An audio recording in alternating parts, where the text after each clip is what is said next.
அஸ்ஸலாமு அலைக்கும் சகோதர சகோதரிகளே. இஸ்லாம் பெண்களுக்கான உரிமைகளை மறுக்குதுன்னு பல பேர் நினைக்கிறாங்க.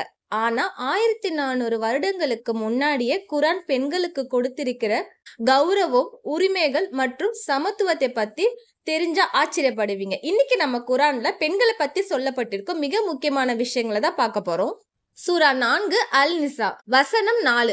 இந்த வசனம் திருமணத்தின் போது மணமகன் மணமகளுக்கு மகர் அதாவது திருமணம் கோடை வழங்க வேண்டும் என்று கூறுகிறது. மேலும் அதில் ஏதேனும் பகுதியை மணமகள் மனம் முகந்து கணவனுக்கு கொடுத்தால் அவர் அதை மகிழ்வுடன் ஏற்றுக்கொள்வது அனுமதிக்கப்படுகிறது. மேலும் சூரா 4 வசனம் 7, பெற்றோர் மற்றும் நெருங்கிய உறவினர்கள் விட்டு சென்ற சொத்துகளில் ஆண்களுக்கும் பெண்களுக்கும் பங்கு உண்டு.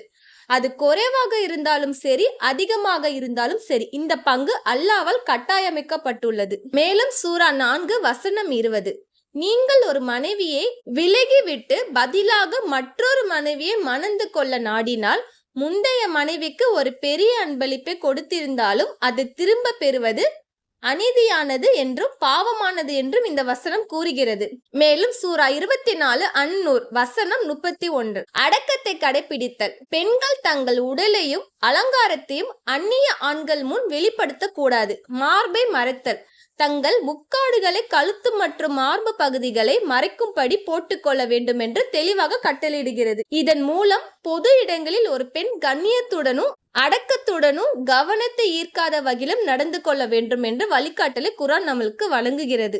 இஸ்லாத்தின் இந்த வழிகாட்டுதலை பத்தி உங்கள் கருத்து என்ன? இன்னைக்கு சொன்ன விஷயங்களை உங்க வாழ்க்கையில நீங்க எப்படி பாக்குறீங்க? குரான் வழிகாட்டுதலை நம்ம சரியா புரிஞ்சுக்கிட்டு பெண்களை உரிய மரியாதையோடு நடத்தும் போதுதான் இந்த சமூகம் முழுமையான அமைதியையும் நீதியையும் அடையும். இந்த வீடியோ பத்தின உங்க கருத்துக்களை கமெண்ட்ல சொல்லுங்க. இன்ஷா அல்லாஹ் அடுத்த வீடியோல பார்க்கலாம்.